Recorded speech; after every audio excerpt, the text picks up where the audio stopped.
Bonjour à tous et à toutes et bienvenue sur ce nouvel aparté. On est ravis de vous retrouver ce vendredi pour poursuivre notre programmation d'aparté. Alors vous le savez, les apartés, ce sont ces formats finalement assez courts en fin de semaine pour pouvoir échanger, partager, réfléchir ensemble. Une programmation qui s'ancre dans un lieu en fait qui s'appelle l'Étape, l'espace de travail des agents publics, qui est le premier espace de coworking gratuit et dédié aux agents publics, et c'est dans le 9e arrondissement. C'est un projet qui est porté par la Fabrique RH, le laboratoire d'innovation publique fondé par la préfecture de la région d'Île-de-France, qui vise à créer un peu ce tiers-lieu intermédiaire qui n'est ni le domicile ni le bureau, pour permettre à des agents publics, qu'ils soient nomades, télétravailleurs ou membres d'une équipe projet, de pouvoir venir travailler dans cet espace finalement un peu nouveau, que ce soit en coworking ou dans un espace créatif pour faire avancer ces projets. Et ce lieu, au-delà de 4 murs physiques, je dirais, c'est aussi un lieu qui vise à impulser, à initier de nouveaux modes de travail. Et c'est pour ça qu'on a souhaité organiser des apartés toutes les semaines pour essayer de réfléchir ensemble aux nouveaux modes de travail et au nouveau monde du travail. Et dans cette perspective-là, on est ravis d'accueillir aujourd'hui Arnaud Nouquet, de Troisième Hémisphère, qui va nous proposer une conférence gesticulée autour finalement du thème crise et liberté. Quel monde du travail pour demain? C'est vrai que c'est une période de transition qu'on vit tous ensemble, qui peut remettre en cause certains acquis, notamment en ce qui concerne l'avenir du travail et de ses modes. Et ce sont des situations qui peuvent générer des crispations ou des doutes et qu'il est bon d'explorer. Et je remercie déjà par avance Arnaud Nouquet de nous proposer ce format un peu différent qui sera très participatif aujourd'hui. Et je te laisse la parole, Arnaud, pour prendre la suite. Je te remercie, Marine. Donc, charité bien ordonnée commence par soi-même. Je vais commencer par me présenter. Donc, Arnaud Nouquet est déjà, pour nos participants, je suis autant à l'aise avec le vouvoiement qu'avec le tutoiement. Donc, si de temps en temps, vous préférez aller sur l'un ou sur l'autre, c'est avec plaisir. Alors, habituellement, c'est un espace confidentiel. Aujourd'hui, ça ne le sera pas. Et je suis un espèce d'hybride entre un thérapeute, beaucoup d'années au ministère de la Justice, beaucoup d'années à la PHP en psychiatrie, et un coordinateur projet, et plutôt sur des projets de développement à l'international. Donc en ce moment, nous essayons de monter la première école de travailleurs sociaux sur Marrakech et la première confédération de la société civile sur le Pérou, où nous avons respectivement vécu. Voilà. Ce que je vous propose, c'est suite à une analyse en fait sur les 6 derniers mois, ce que nous constatons, nous sommes très appelés sur des questions relationnelles en particulier. La question, comme je l'expliquais à Marine récemment, ce que nous observons, c'est un espèce d'effet slow motion de bouchon champagne. C'est-à-dire que le déconfinement a eu lieu, tout le monde essaie de repartir, une semaine se passe, 2 semaines se passent, 3 semaines se passent, et quelque chose qui ne se passe plus. Soit dans les systèmes d'organisation, soit dans les systèmes de communication entre les personnes, finalement, il y a quelque chose qui n'arrive plus à se réenclencher. Et du même coup, ce que j'aimerais vous proposer, en gros, c'est la lecture que nous avons de ce phénomène. Et j'aimerais introduire finalement la question de la crise et de la liberté sur une observation tout à fait personnelle que je mets en partage. J'aimerais bien qu'on discute de ça ensemble pour commencer. Il me semble avoir observé, quel que soit le secteur public comme privé, quelle que soit la taille de l'organisation, qu'il y a toujours 3 raisons qui font que quelqu'un ne fait pas ce que vous lui demandez. La première raison, l'objectif, le sens. La personne a une vision floue de ce que vous lui demandez et du coup, elle ne sait pas où aller. Deuxième raison, la méthodologie ou la pédagogie. La personne ne sait pas par où prendre la chose, elle ne sait pas si elle doit appliquer sa méthode, la vôtre, celle de l'institution. On appelle ça simplement le syndrome de la page blanche. Et la troisième raison, qui est notre secteur d'activité en particulier, il y a un litige dans la relation. Vous avec ce collaborateur avec l'équipe, ce collaborateur avec l'institution, ou en tout cas ce qu'elle véhicule. Mais souvent, finalement, on remarque que c'est l'un de ces 3 ou ces 3 facteurs qui sont finalement en défaillance quand il y a quelque chose d'une inertie au sein d'une équipe, individuellement ou collectivement. Nadia, Laurent, qu'est-ce que vous en pensez? C'est assez classique. Enfin, ce que tu dis, alors on peut se dire tu préfères aussi, on n'est pas non plus à s'y prête. C'est assez classique qu'on parle de l'objectif dans un premier temps, oui. De la méthodologie et peut-être effectivement quelle marge de manœuvre a une personne pour aller à tel ou tel, comment elle doit faire et quelles sont ses marges de manœuvre. Et le troisième point, sur la relation de litige, alors là pour le coup, je n'avais pas tout à fait vu comme ça, mais c'est un point de vue intéressant. Voilà. Okay. Laurent, de ton côté? Oui. Je partage également ce que dit Nadia. Après, sur la partie objectif, alors ça fait peut-être un gap avec la partie relationnelle que tu évoques.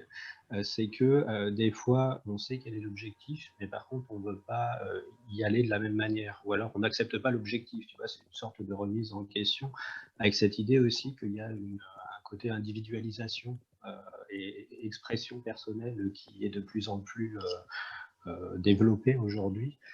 Et où du coup notre propre légitimité des fois prend le pas sur la légitimité de l'institution, enfin pour ce qu'on est nous à ce niveau-là, ce qui génère après souvent des conflits. Effectivement, et en fait, alors de façon sous-jacente et complètement irrationnelle, en fait il y a une espèce de lutte qui se passe à l'intérieur des individus et au niveau des collectifs. C'est l'espèce de ratio ou d'équilibre qui existe entre le sentiment de culpabilité et le sentiment de responsabilité. Ce que nous constatons finalement, c'est que plus nous rentrons dans des formes de litige ou d'inertie, et plus le sentiment de culpabilité prend place. Plus le sentiment de culpabilité prend place, et moins apparaît des logiques de responsabilité. Et la question finalement, sous-jacente, c'est un gros thème de philo, la question sous-jacente, c'est la question de la liberté et du choix. Et la question que je vais vous poser finalement, c'est comment vous vous y prenez, vous, pour mettre quelqu'un dans une situation justement de nouveau de choix et du même coup de responsabilité. C'est quoi vos astuces de là où vous en êtes et en fonction des équipes avec lesquelles vous collaborez?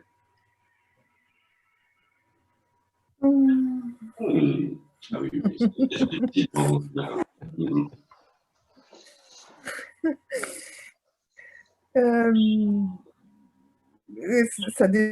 Ça dépend des... Enfin, comme j'ai toujours envie de dire, ça dépend toujours comment on travaille avec l'humain, ça dépend un petit peu de ce qui fait moteur chez les gens.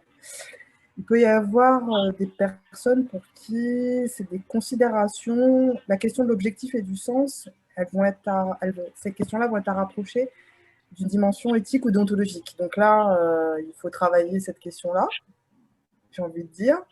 Quand c'est du relationnel, il faut travailler relationnel. Enfin, il faut déjà identifier ce qui pose difficulté et essayer d'agir sur le levier qu'on peut avoir, quoi. Enfin, c'est un peu compliqué de répondre comme ça, en fait. C'est déjà identifier quel est le problème. Voilà, en premier, et puis après, agir. De ton côté, Laurent? Je rajouterais aussi, même si c'est sous-jacent à ce que dit Nadia, la question de la confiance. Et puis la question aussi de l'accompagnement de la personne, c'est-à-dire qu'on n'est pas tous au même niveau. Et du coup, tu vois, pour moi, c'est plutôt des petites rivières qui, à un moment donné, on doit les orienter pour aller vers un grand fleuve, plutôt que de vouloir pousser la personne directement dans le grand fleuve. De toutes les façons, il y a des résistances qui se mettent en place immédiatement, quoi, voilà. Et du coup, plus on essaye de les pousser dans le fleuve, et plus elles vont aller sillonner le terrain par l'intermédiaire d'une petite rivière. C'est très poétique, c'est très joli. J'apprécie ça. Une autre chose que j'aimerais vous mettre en partage avant de vous mettre sur le travail réflexif, ce que nous constatons, public et privé. Alors en ce moment, parmi nos partenaires, je tiens à préciser ça, au niveau troisième hémisphère, les deux seules entrées pour collaborer avec le troisième hémisphère, vous êtes soit partenaire, soit pote. Il n'y a pas de salarié ici et l'autonomie est un prérequis de base pour commencer à collaborer avec nous. Et ensuite, le temps se prend pour créer cette autonomie, pour pouvoir enfin être sur un même pied d'égalité. Et public comme privé, en ce moment, nous collaborons énormément avec l'Office national des forêts, avec l'Enseignement catholique de France, mais aussi avec Orange. Et ce qui est assez intéressant, c'est de constater finalement, dans un cas comme dans l'autre, qu'il y a un rapport pyramidalisé, encore aujourd'hui, dans les organismes Ça va impliquer alors quelque chose qui est peu étudié finalement, mais ce qu'on a fini par appeler, nous, la présomption d'omniscience. La présomption d'omniscience, c'est en gros, à partir du moment où j'ai un responsable ou un chef ou une direction, j'estime que cette direction doit savoir donner le cap, doit savoir répondre à toutes les questions, et en gros doit assurer le rôle et initialement évoqué de vision, d'objectif, de méthodologie, de suite, et aussi doit être là, à des moments, on va dire, plus subtils et plus complexes, de facilitation de la mise en relation collective. Quand cette direction, par diverses raisons, ne prend pas cela ou est vue comme défaillante au niveau des équipes opérationnelles, c'est là où on rencontre le plus d'inertie, finalement le plus de rentrée en conflictualisation. Est-ce que vous avez déjà constaté cette espèce de, et même pour vous, cette espèce de présomption d'omniscience, en pensant que l'autre va forcément finir par déduire, de par sa place illuminée, va forcément finir par déduire quels sont mes besoins et quelles sont mes attentes? Je te vois hocher de la tête, Laurent. Oui, ben j'ai envie de dire que c'est un sentiment de facilité. Du coup, quand je fais ça, je ne prends pas ma responsabilité d'exprimer clairement en fait quel est mon besoin. Après, honnêtement, pour la fonction publique, on est des fois dans des institutions qui sont tellement hiérarchisées. Alors ça dépend des ministères auxquels on appartient, bien entendu, que des fois, tu sais, il y a une sorte de poids en fait, qui fait que c'est plus facile de penser qu'ils vont identifier tout de suite ce dont on a besoin plutôt que de l'exprimer. Voilà. Nadia, tu partages? Ouais, en partie. Puis je voudrais compléter, alors c'est des hypothèses, mais qui ont déjà été faites par ailleurs. On est fonctionnaire, et qui dit fonctionnaire dit obligation d'obtempérer. Et ça cadre un peu quand même dans notre façon d'envisager le travail et la relation de travail, qu'on le veuille ou non, en fait, hein, c'est ce que j'observe. Alors oui, quand il y a un dysfonctionnement dans l'équipe dirigeante, oui, ça impacte nécessairement. Ça, je l'ai vu mais plein de fois, tout le temps, quoi, en fait. Et ouais, non, mais ça, ouais. Quand l'équipe dirigeante ne sait pas trop où elle va, qu'elle n'est pas en mesure d'apporter le cap, ou alors à l'inverse, il y a des choses aussi où ça change très régulièrement, parce que ça peut arriver aussi qu'il y ait des changements de cap. Quand, par exemple, ça peut être lié aux politiques, que ça soit dans un ministère ou dans une mairie, hein, en fait, hein, parce que j'ai un peu l'expérience de la territoriale aussi. Oui, donc ça peut aussi être très déstabilisant pour les équipes, et du coup, c'est la règle du statu quo, d'une certaine façon. Je ne sais pas si vous voyez, c'est un peu le côté, bon, ben, on est attentiste. Enfin, les agents peuvent être attentistes dans ces cas-là. Ben, voilà. Ça, c'est un constat purement perso, quoi. Je pense qu'il est partagé. D'ailleurs, à ce propos, nous accueillons Thierry. Bonjour Thierry. Bonjour à tous, bonjour à toutes. Est-ce qu'au fil des échanges, vous aimeriez apporter votre pierre à l'édifice de cette réflexion collective? Qu'est-ce que vous avez constaté de votre perspective? Alors j'ai pris la discussion en cours, je m'excuse du retard, mais j'aimerais bien savoir un peu quel était le thème des derniers échanges là. L'introduction, avant de passer sur la phase un peu réflexive, l'introduction, c'était sur cette thématique de crise et liberté. C'est justement au point où nous sommes en train d'en arriver dans l'échange. C'était de questionner quels étaient les principaux vecteurs d'inertie au sein des administrations, qu'elles soient publiques ou privées, encore une fois. Qu'est-ce qui va faire résistance, qu'est-ce qui va empêcher justement une mise en synergie. Et j'avançais l'hypothèse que les trois principales raisons étaient soit un manque de lisibilité en termes de vision, en termes d'objectifs, et là on est plutôt sur des questions du pourquoi, sur des questions de sens, soit une problématique, on va dire, beaucoup plus rationnelle, méthodologique, on ne sait pas comment faire, quelle pédagogie mettre en place, quelle méthodologie mettre en place, ça c'est la deuxième raison. Et la troisième raison, finalement, qui est un peu notre champ, c'est qu'il y a litige ou conflit intra-relationnel au sein de l'organisation. Mais finalement, si on voulait résumer les causes principales de cette inertie, ou en tout cas du non-faire, sens, vision, méthodo, péda, litige. Qu'est-ce que vous en pensez? Moi, je rejoins assez ces trois idées. J'ajouterais peut-être, en tout cas c'est un point de vue personnel, que je pense qu'il y a des formes de lois d'airain, des administrations, autant que des grands groupes, que des grandes structures, qui fait qu'à mon sens, il y a un moment donné où il y a une forme de légitimation perpétuelle avec cette inertie dont on parle. Donc je pense que, je ne sais pas si c'est quelque chose que vous avez évoqué, mais je pense que ça peut faire partie aussi des raisons, des causes de certains blocages ou de certains dysfonctionnements.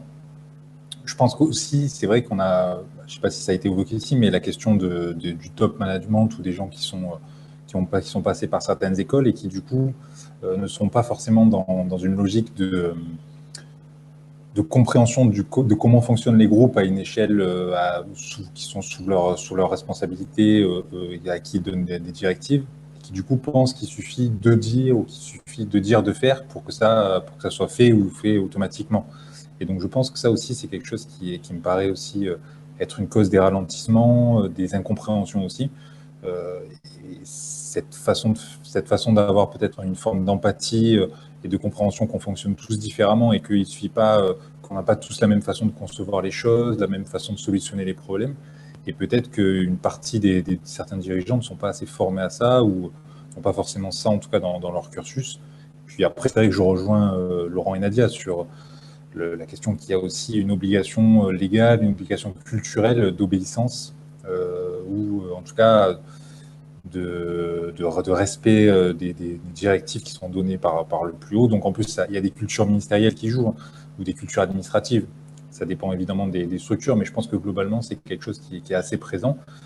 Et puis après, de façon peut-être cynique, je ne sais pas si c'est quelque chose que qui pourrait aussi peut-être aiguiser notre réflexion, mais c'est que je pense que les États ont trouvé un mode de fonctionnement qui leur permet de résister au fil des siècles. Bon, il y a eu des époques où il y a eu des grandes entreprises qui étaient, l'équivalent de nos grandes entreprises, je pense aux grandes flottes qui allaient, les compagnies des Indes, les compagnies hollandaises, qui allaient sur les mers au XVIIe siècle, et dont on pensait qu'elles allaient remplacer les États, elles avaient leur propre milice, et finalement, quelques siècles après, elles ont disparu. Et aujourd'hui, on a des grands groupes qui sont des groupes qui fonctionnent avec des méthodes différentes, avec des façons de faire différentes, qui répondent plus du tout au même questionnement. Et peut-être que dans son temps, en fait, les États et leur façon de faire un peu avec une inertie un peu dont on juge aujourd'hui un peu archaïque, finalement, auront mieux résisté que les GAFAM ou que quel grand groupe ou que sais-je. Donc voilà, si je pouvais un peu apporter ma contribution. Merci Thierry. Alors, il nous reste très exactement 21 minutes, non, 31 minutes. 31 minutes, ça passe très très vite. Et ce que j'aimerais vous proposer maintenant, en fait, c'est de participer à ce que nous mettons en place un peu, alors, pas tous les jours, mais toutes les semaines au moins. C'est ce que nous avons fini par apprendre, l'approche transversale et la mise en dynamique transversale. Justement, puisque à partir du moment où nous commençons à collaborer avec un groupe assez massif et ample, en termes et de hiérarchisation et d'amplitude RH, ce que nous constatons tout simplement, et c'est ce que nous posons comme préambule, c'est que chaque relation humaine est une relation interculturelle. À partir du moment où vous avez un Limousin en face de vous, il ne pensera pas pareil qu'un Strasbourgeois, et ainsi de suite. Et quand en plus vous mettez une dynamique encore plus lointaine, plus il faut passer du temps à préciser justement la question des valeurs communes, de la vision commune et de la culture commune. Et du coup, ce que je vous propose de faire pendant 20 minutes, ça va être de suivre ce séquençage que nous amorçons avec les équipes, quelle que soit leur amplitude. Et en fait, ce sont 3 questions. La première, si nous sommes en crise, qu'est-ce qui est en crise? Selon vos perspectives, depuis votre champ, qu'est-ce qui aujourd'hui résiste, mais à un niveau plus macro? Quelles étaient les pratiques d'avant qui ne peuvent plus aujourd'hui fonctionner dans un monde d'information, où l'information met 3 minutes pour faire le tour de la planète? Première question, qu'est-ce qui est en crise? Deuxième question, pendant ce moment extraordinaire où la moitié de l'humanité s'est retrouvée enfermée chez elle, qu'est-ce que vous avez appris à un niveau plutôt personnel? Appris, découvert, qu'est-ce que vous êtes rappelé pendant ce temps de confinement? Ça, c'est la deuxième question que je vais vous poser. Et la troisième question que je vais vous poser, qui est plutôt une invitation, en fait, si vous aviez tous les pouvoirs ou toute la puissance, quel modèle de société alternatif proposeriez-vous pour changer l'ancien et passer sur un demain. Est-ce que vous seriez OK de participer et d'échanger comme nous sommes peu nombreux, nous pouvons nous permettre que ce soit un échange participatif les uns avec les autres, d'essayer de répondre à ces 3 questions. Je répète, la première, si crise il y a, qu'est-ce qui est en crise? Petit aparté, je suis né en 1980. À partir de 1986, je n'ai pas connu notre monde non en crise. J'aimerais bien savoir quelle est votre opinion vis-à-vis de cette fameuse crise. Première question. Deuxième question, ce temps de confinement, encore une fois, qui est extraordinaire, qui est fantastique, qu'est-ce que ce temps de confinement, de repli sur soi ou d'introspection vous a permis d'apprendre ou de redécouvrir de vous ou de la société? Troisième question, qu'est-ce que vous proposez en tant qu'alternative à ce modèle qui, semble-t-il, éventuellement est en train de collapser?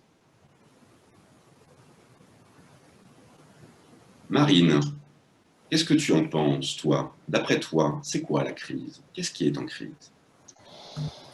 C'est une question qui est très large et je pense que tu l'as dit très bien. En fait, on enchaîne des crises, qu'elles soient économiques, sociales, environnementales. Donc, en fait, c'est un mode de fonctionnement qui est devenu presque normal. Donc, en fait, ça interroge sur le fait de qu'est-ce que vraiment une société qui n'est pas en crise? C'est peut-être du coup une société qui n'avance pas, qui ne se pose pas les bonnes questions, peut-être. Ce qui me frappe en ce moment, c'est plutôt la crise je ne sais pas comment formuler ça, mais en fait, c'est la crise un peu de la vérité. J'ai l'impression que dans la société dans laquelle on vit, il n'y a plus de vérité établie. Et que finalement, par des mécanismes qui sont assez complexes, et je pense que les réseaux sociaux, la diffusion d'informations, tu l'as dit, on peut avoir accès à n'importe quelle information à n'importe quel moment, participent de ce mouvement où finalement tout peut être contesté, même ce qui est normalement établi comme une vérité ou un fait vrai. Voilà, je trouve qu'en fait les événements qui ont lieu en ce moment, que ce soit les élections américaines ou les drames qui se sont produits la semaine dernière, voilà, nous posent cette question-là de l'information et de la vérité. Voilà. Et ça de manière assez prégnante. Et en fait, c'est assez vertigineux parce qu'en fait, si on ne peut pas se raccrocher à quelque chose qu'on collectivement décide ou établit comme vrai, en fait, on n'a plus vraiment de sol sur lequel s'appuyer. Et je trouve que voilà, c'est assez, ça peut être après assez angoissant. Et au-delà, en fait, ce qui est en crise, c'est évidemment notre voilà, c'est des réflexions plus personnelles, mais notre modèle économique qui n'est pas soutenable en fait, voilà, tel qu'on le conçoit et qui malheureusement, voilà, à mon sens en tout cas, nous porte plus préjudice que nous apporte quelque chose en fait. Voilà, donc ça c'est une réflexion plus politique, on va dire. Merci, Marine. Nadia? Alors, crise, comme dirait l'autre, depuis que je suis née, c'est la crise, en fait. C'est un peu... Donc, effectivement, je rejoins Marine, c'est plutôt des crises successives qu'on est en train de traverser. Et alors, en fait, je voudrais rebondir sur le document qu'on a produit pendant le confinement avec les conseillers en organisation du travail et la DGFP, où, en accroche, en fait, en introduction, on reprenait la signification de ce qu'est la crise en chinois. Et en fait, crise en chinois, c'est à la fois danger et opportunité, une espèce de paradoxe. Donc, la crise devrait être en fait une manière, alors à la fois, je pense qu'elle est, alors pour être, je construis ma pensée, c'est compliqué, excusez-moi, mais elle devrait permettre en fait d'évoluer, d'aller vers quelque chose, et de toute façon, de façon inhérente dans notre cheminement individuel en tant qu'être humain, on traverse des crises. On passe de l'enfance à l'adolescence, de l'adolescence à l'âge adulte. Ce sont des crises, en fait, aussi. Et c'est ce qui nous permet aussi d'évoluer. Donc, en fait, une crise devrait permettre d'évoluer. Est-ce que c'est le cas? J'ai pas toujours le sentiment, ou alors c'est peut-être pas tout à fait perceptible. Enfin, ou alors ça n'a peut-être pas dans le sens où je voudrais que ça aille, donc c'est peut-être pour ça que je le vois pas. Mais voilà.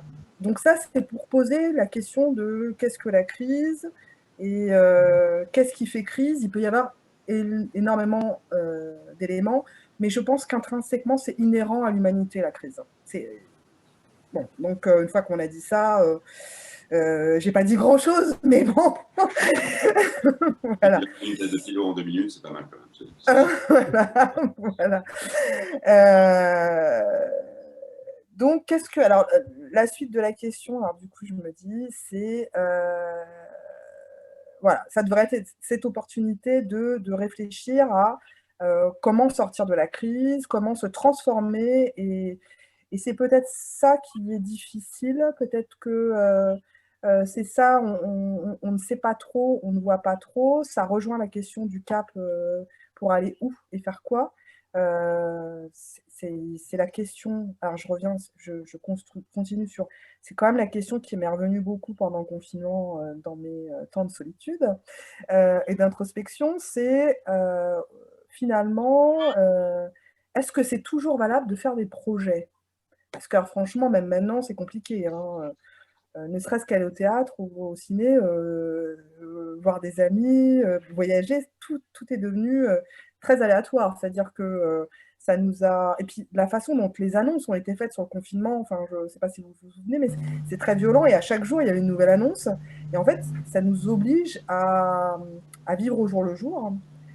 Est-ce que ça ne nous oblige pas, en quelque sorte, d'un point de vue sociétal, à sortir de ce modèle un peu occidental qui est la vision projet? C'est-à-dire, on a des objectifs à long terme, okay, et puis on fait en sorte d'arriver à ces objectifs, mais c'est toujours sur du temps long. Et là, la crise, elle fait que en fait, tous ces objectifs, tous ces projets-là, et ces objectifs qui avaient été, ils sont forcément remis en question. Donc, est-ce que ça ne nous invite pas à revoir la façon dont on gère nos projets, à avoir une méthode peut-être... ça me fait penser à un bouquin que j'ai lu, là, c'était Jolien, la conférence sur l'efficacité, avoir une vision plus opportuniste dans le sens positif du terme, de s'adapter sans cesse au changement et de voir qu'est-ce que nous apporte le contexte pour essayer d'en tirer, en fait, pour essayer d'avancer à partir de ce que le contexte nous apporte. Bon, j'espère que j'ai été claire, mais... Je pense que vous avez... parce que j'évolue en même temps. Enfin bon, voilà, c'est pas très construit, désolé. Mais vous avez le matériel, c'est parfait. Laurent, la crise, pour vous, de votre point de vue? Deux mots-clés qui me sont venus. Alors le premier, c'est plutôt un couple, c'est le couple stabilité-mouvement, avec la notion, parce que alors j'ai pas tout lu, mais j'aime beaucoup la notion de société liquide de Zygmunt Bauman, qui montre effectivement que les fondements ou les socles, en fait, ne sont plus là, et du coup, ça génère effectivement cette instabilité. Et l'autre mot-clé qui m'est venu spontanément, c'est la question de la frustration, au sens de l'enfance, comme si effectivement cette phase-là, on n'accepte plus la frustration. Enfin, c'est quelque chose qui semble être devenu compliqué d'accepter qu'on ne peut pas avoir tout de suite, d'accepter que enfin voilà, oui, voilà, qu'il y ait une forme qu'il faut prendre le temps en fait à un moment donné pour peut-être passer des étapes de vie, tu vois, plutôt que de toutes les faire en même temps. Voilà, c'est les deux mots-clés qui me sont venus spontanément. Thierry, de votre côté? De mon côté, c'est vrai que c'est une question que beaucoup se posent, et je vous rejoins, je pense, tous sur les questions depuis qu'on est... Moi, je suis né plutôt à la fin des années 80, mais pas très loin de vous, Arnaud. Et c'est vrai que depuis, je pense, peut-être début des années 70, il y a cette question de crise qui revient. Si je devais avoir une vue un peu du type d'un historien qui s'appelle Fernand Braudel et qui est sur la question des temps très longs, enfin des temps longs, voire des temps très longs, je pense qu'en effet, je rejoins que les crises, c'est quelque chose qui, à mon sens, est consubstantiel à l'humanité, à sa façon de procéder. Donc de ce point de vue-là, je ne pense pas qu'on puisse vraiment dire qu'on a plus de crises aujourd'hui, à mon avis en tout cas.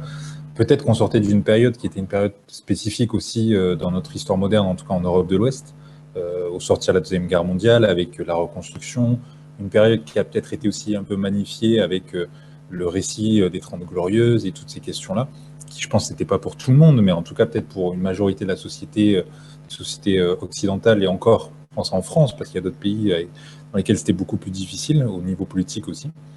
Et je pense que du coup, c'est vrai que cette question des années 70-80 avec le sentiment d'être en crise, quand je le mets en perspective avec ce qu'ont dû affronter beaucoup d'autres générations, y compris celle de nos grands-parents, moi, j'estime pas être en crise, en fait, même si il n'y a peut-être pas le plein emploi, mais quelle génération l'a connu?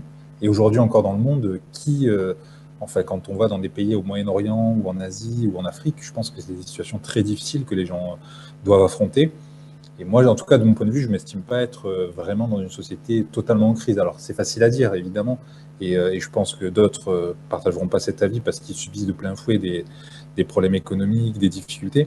Mais d'un point de vue global, je pense que, en tout cas, de mon point de vue, on n'est pas dans une crise au sens où on l'entend au niveau médiatique.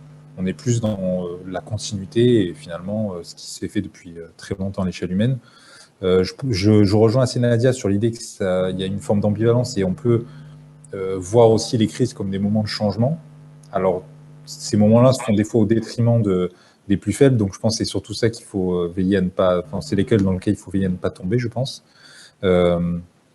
Et je dirais aussi que la question du vrai, je te rejoins Marine sur ça, et du vrai et peut-être aussi du sacré. Je pense que le sacré c'est un peu déplacé, et aujourd'hui on a un déplacement du sacré, à mon sens en tout cas, vers la nature, l'environnement, l'écologie. Et d'ailleurs il y a, je pense, des affrontements dans la société à l'heure actuelle sur ça. Je pense pas que ça relève d'une crise, plus d'un changement de paradigme ou d'un changement de modèle sur le déplacement du sacré. Qu'est-ce qui autorise le sacrifice? Qu'est-ce qui légitime le sacrilège? Ou qu'est-ce qui le défend? Donc je pense que c'est ces questions-là qui aussi sont assez importantes et qui rejoignent aussi l'idée qu'on a du vrai.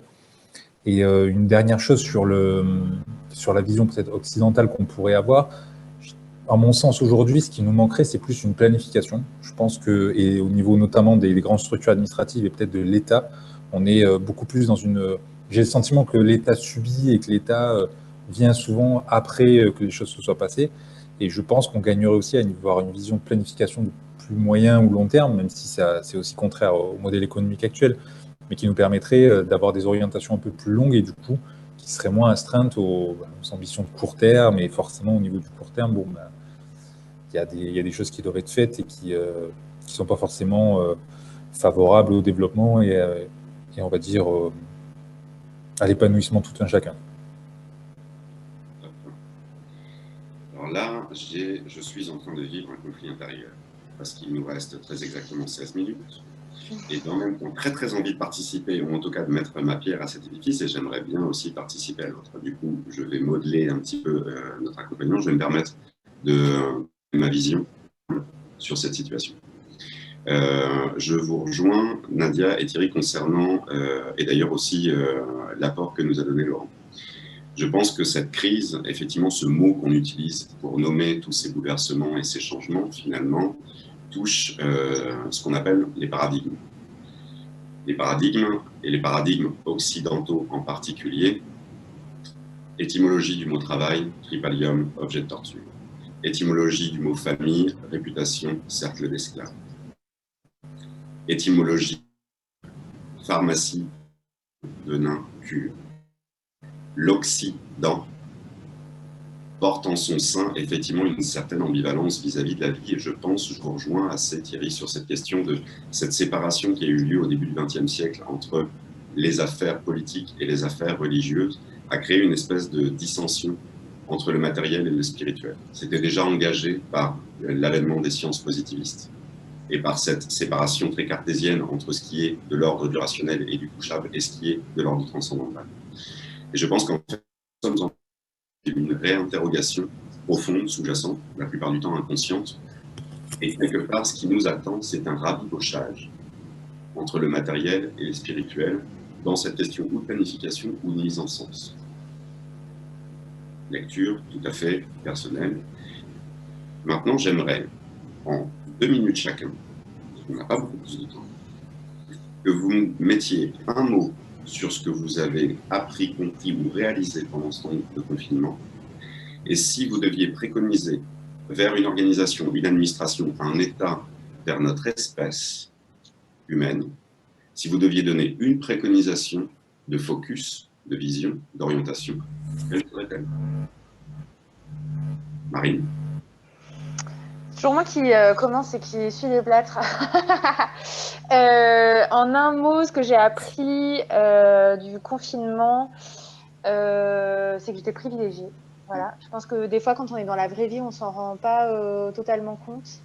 Et voilà, je suis quelqu'un de privilégié avec un toit au-dessus de la tête, une situation familiale saine, on va dire, voilà, qui ne me met pas en danger, où je ne mets pas en danger les autres. Enfin voilà, je suis quelqu'un de privilégié, ça c'est la première chose. Sur le modèle de société, c'est là aussi une vaste question auquel il est un peu frustrant de répondre en un mot.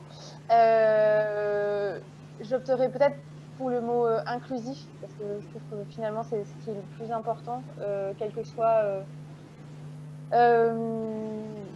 son sexe évidemment, sa couleur de peau, enfin voilà, toutes les questions autour de ces sujets. Et c'est ce qui me semble le plus important en fait pour faire société, c'est d'être inclusif. Et c'est des choses que je sens en ce moment dans la société en termes de clivage et de polarisation qui sont inquiétantes.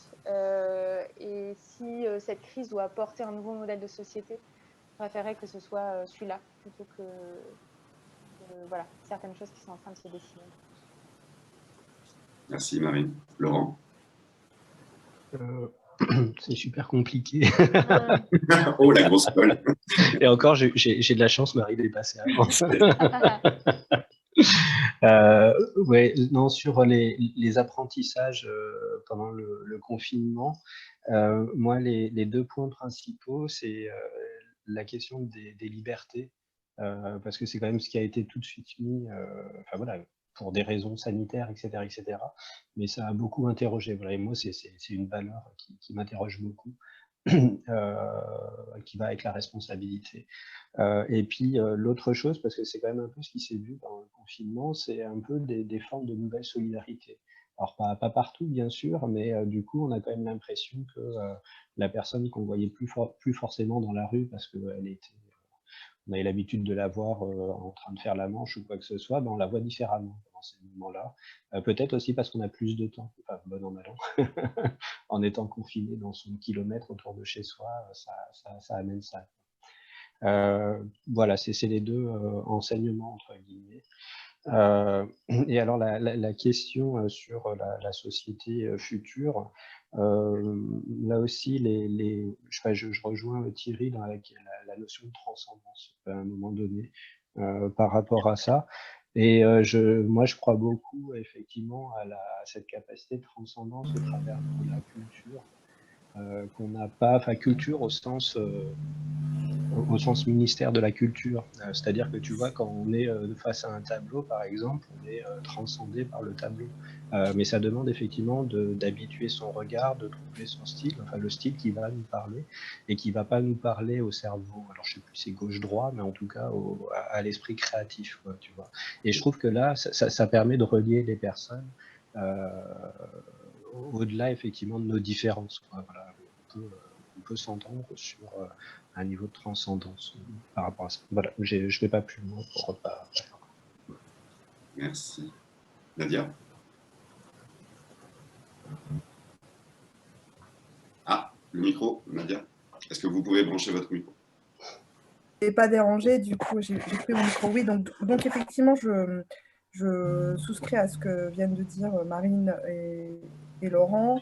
Le côté privilégié en Occident notamment, globalement, on est privilégié par rapport à d'autres endroits ou d'autres lieux où des personnes ont vraiment, je pense, souffert beaucoup de cette période, même si en France aussi, des gens ont souffert et continuent de souffrir et continueront. À mon avis, c'est pas fini. La question de comme je disais tout à l'heure aussi, c'est comment on a appris en l'existence, en fait. Pour moi, c'était quand même l'enseignement principal. Comment on apprend en existence? Est-ce qu'on doit faire des projets ou est-ce qu'on doit s'adapter sans cesse? Enfin, c'est vraiment ces questionnements-là qui ont été pour moi tout le long du confinement.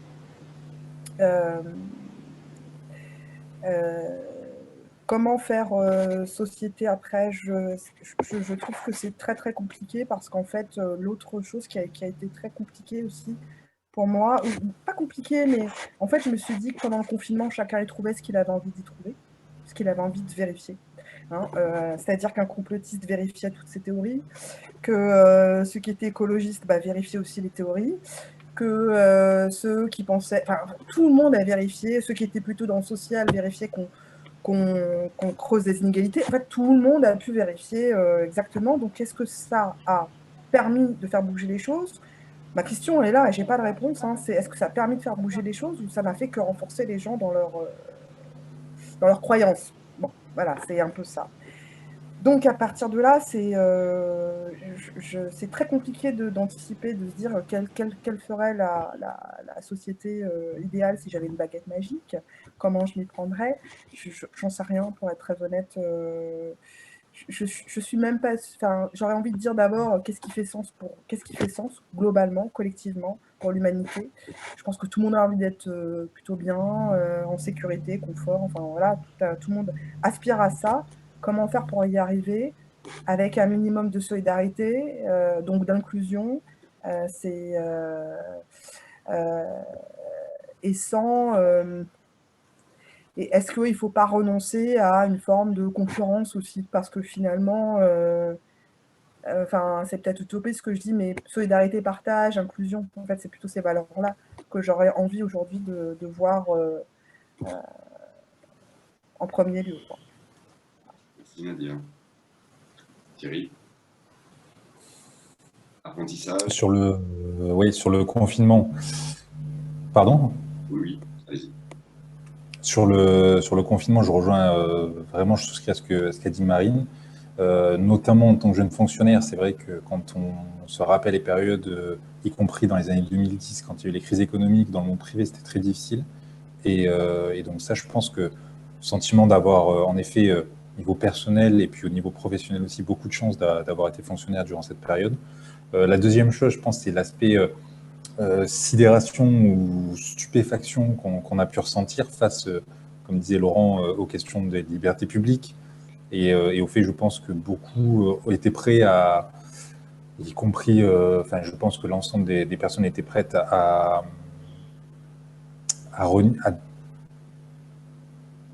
tracer un trait sur beaucoup de choses qui sont pour nous des acquis et qui, je pense, nous protègent. Et c'était pas forcément rationnel. Donc ça, moi, la question de la rationalité chez l'être humain, la question des croyances et des représentations, elle a été assez forte dans mes réflexions pendant cette période parce que je me suis aperçu, ou en tout cas, je me suis rendu compte, même si j'avais pu le voir ailleurs, que dans des situations difficiles, des situations de graves crises, pour reprendre le mot dont on employait tout à l'heure, on reste quand même des groupes assez atomisés, autour de cercles presque tribaux, et je pense que c'est pas forcément... il y a souvent eu des périodes, et je pense à l'entre-deux-guerres, où on pensait avoir atteint le summum de la civilisation, puis on est retombé dans des boucheries sans nom juste après, en tout cas en Europe de l'Ouest. Donc, je pense qu'il faut toujours se défier de ça et toujours l'avoir en tête. Sur le monde de demain, je ne pense pas que ce soit 5, j'ai une baguette magique, parce que bon, j'aurais une vision qui ne serait pas forcément celle de tout le monde, et je ne pense pas que ça soit bon dans l'absolu, mais disons que je trouve qu'il y a plusieurs points, je ne vais pas développer, mais pour faire vite, il y a la question de la violence et de la guerre, qui, je pense, est aussi consubstantielle des sociétés humaines. On a réussi, je pense, à les sublimer avec peut-être le sport, la compétition, mais c'est quelque chose qui est quand même, je pense, en nous et présent aussi collectivement, autant qu'individuellement. Il faut, je trouve, continuer à essayer de trouver une solution à ça.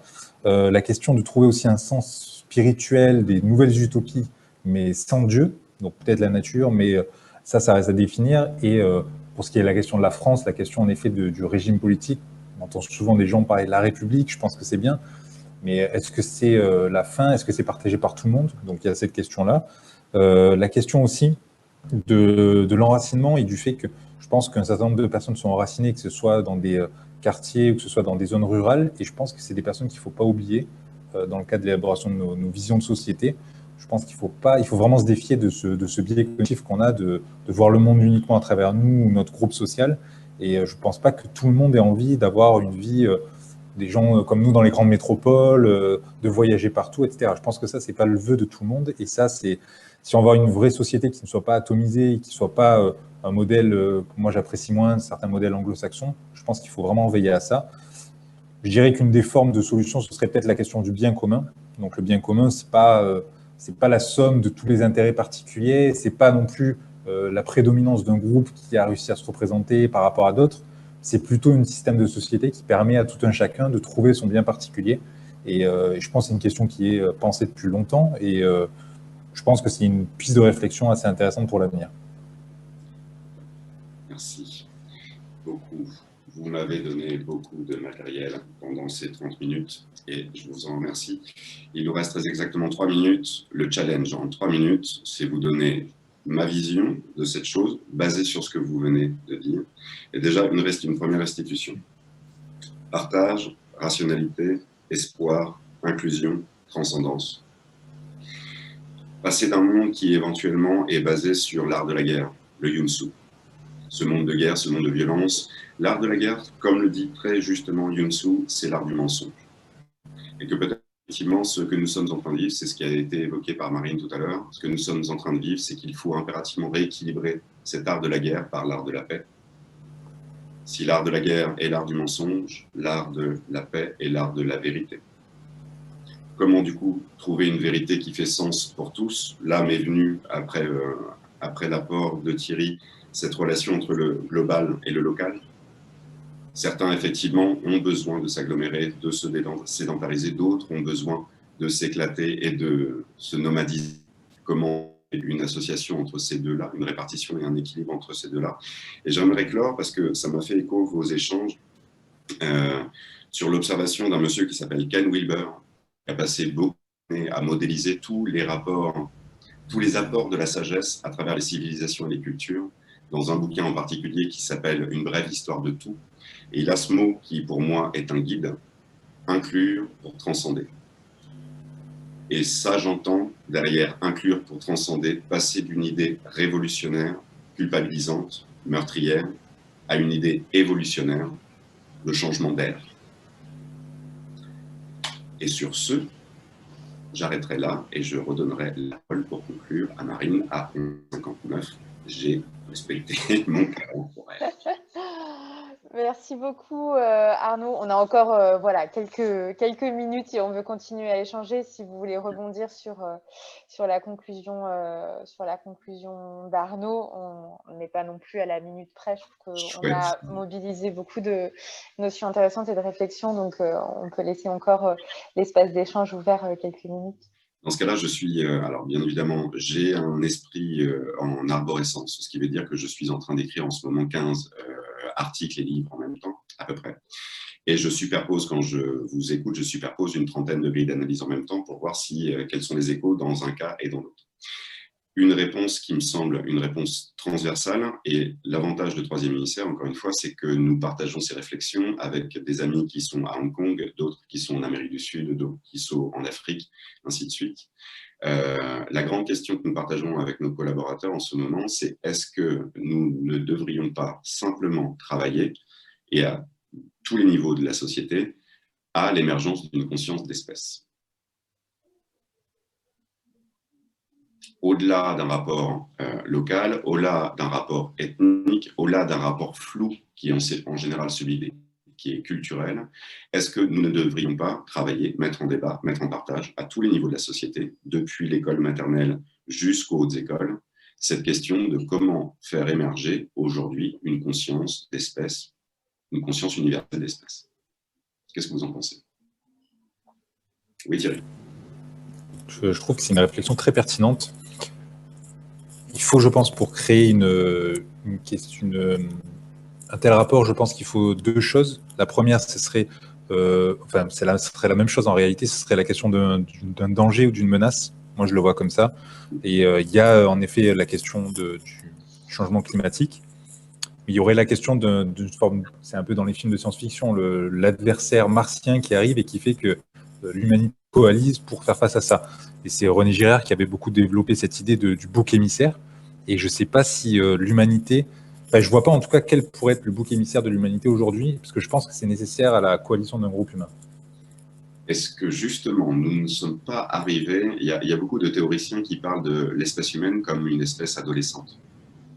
est-ce que cette crise que nous sommes en train de vivre, ce ne serait pas justement, comme le disait Nadia tout à l'heure, une crise d'adolescence où nous sommes en train de passer d'un système combatif en contre, paritaire, partitaire même, et du coup, quelque chose où nous justifierions la solidarité juste en contre d'une autre solidarité.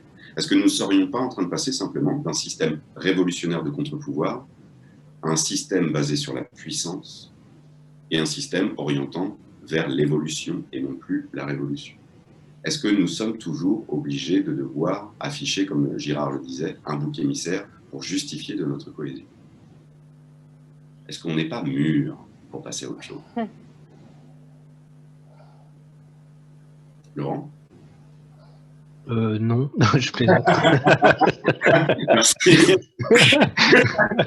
Non, je plaisante. C'était juste pour le bon mot. Je trouve ça très très intéressant ce que tu amènes. Et après, du coup, parce que je suis aussi lien avec l'environnement, la nature, etc. Parce que quand on parle de conscience d'espèce, alors déjà, ce serait déjà un grand pas, effectivement, d'avoir une conscience de l'espèce humaine.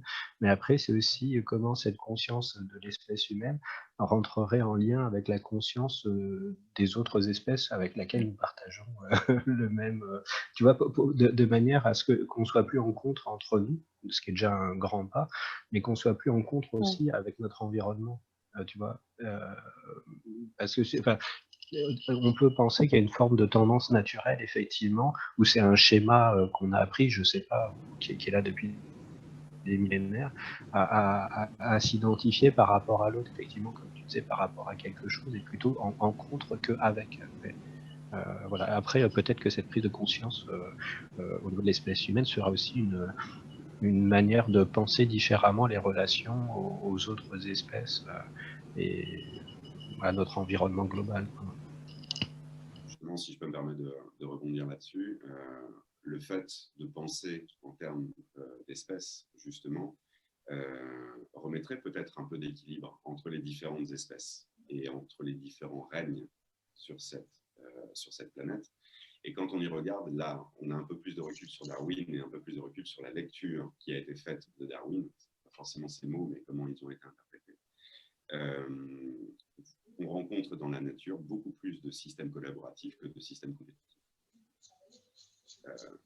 Et je sais d'expérience que quand un individu ou un groupe décide de caler ses organisations ou ses lois internes sur des dynamiques ou des lois naturelles, en général, ça se passe beaucoup plus facilement que s'il essaye de suivre des modèles, on va dire, peut-être un peu plus idéologiques ou abstraits, très déconnectés, justement, de lois naturelles strictement basiques. Peut-être qu'en réfléchissant encore une fois en termes d'espèces, peut-être que nous nous remettrions à un niveau un peu plus équilibré de fonctionnement. En tout cas, une considération harmonique de la planète. Nadia, tu en penses quoi? Alors, je trouve que tout ça est très très intéressant. L'idée d'une conscience d'espèce, encore plus, il faudrait un peu préciser les choses, mais ça aurait effectivement l'intérêt de nous remettre à niveau par rapport aux autres espèces, en fait, hein, de ne pas être toujours ce rapport de domination. Effectivement, il y a la question de l'adversaire hein, qui est inhérente, dont on a le sentiment qu'elle est inhérente. Alors, j'avais pas vu ça, le point de vue de voir ça via, en fait, c'est une crise d'adolescence et qu'effectivement, on se construit en compte, c'est hyper... ça m'a ouvert et je trouve ça très intéressant de le voir de cette façon-là. Maintenant, sans être très pessimiste, mais un peu quand même, est-ce que tout le monde est un peu armé pour réfléchir de cette manière? Enfin, c'est souvent ça, parce que j'ai le sentiment, mais c'est un sentiment hein, qu'il y a depuis quelques années, qui est une forme de schisme, en fait, entre ceux qui consomment du prêt-à-penser, ce que j'appelle du prêt-à-penser, et il y en a énormément, et la période qu'on traverse et qu'on a traversée, elle le démontre aussi, et ceux qui essaient de construire quelque chose ou de réfléchir. Il y a une forme de schisme, réellement, hein, j'ai l'impression qu'il y a un clivage un peu dans le monde et que c'est compliqué, parfois. Donc, est-ce que tout le monde est en mesure, c'est mon vrai questionnement, de se poser ces questions-là, de réfléchir en ces termes, et de ne pas être dans le confort de ce que de ce qu'on va dire. Et on a beaucoup fonctionné comme ça, hein, que ça soit à niveau religieux, politique, idéologique. Enfin, on a toujours, soit on n'adhère pas, c'est un peu ça l'idée, mais on n'essaye pas de se construire son propre schéma de pensée. Et c'est ça qui pourrait amener, à mon avis, à être sur une conscience d'espèce. Mais voilà. Avec ses limites, voilà ce que je pense. Si je peux me permettre de rebondir sur ce que tu dis. Mon premier métier, ça a été éducateur. J'ai fait ça pendant 20 ans et cet échange que nous avons ensemble, je l'ai eu avec des maternelles de 3 ans, entre 3 et 5 ans, et je l'ai eu dans différentes sphères et dans différentes cultures aussi. La première chose que m'évoque ce que tu es en train de dire, c'est que la joie est de très loin la maladie la plus contagieuse qui soit sur cette planète. Et le bonheur, la drogue la plus addictive qui soit sur cette planète, même quelqu'un qui n'y a plus touché depuis très longtemps, ou voire qui n'y a jamais touché, vous lui en donnez une petite dose, il revient au courant pour en reprendre une autre. Et ça, je pense que c'est à ce point encodé dans notre ADN et dans nos gènes que c'est un élément fédérateur excessivement puissant. C'est pour ça qu'en règle générale, quand je pose un cadre, quel que soit le contexte dans lequel j'interviens, il y a toujours 3 éléments: sécurité, confiance, plaisir.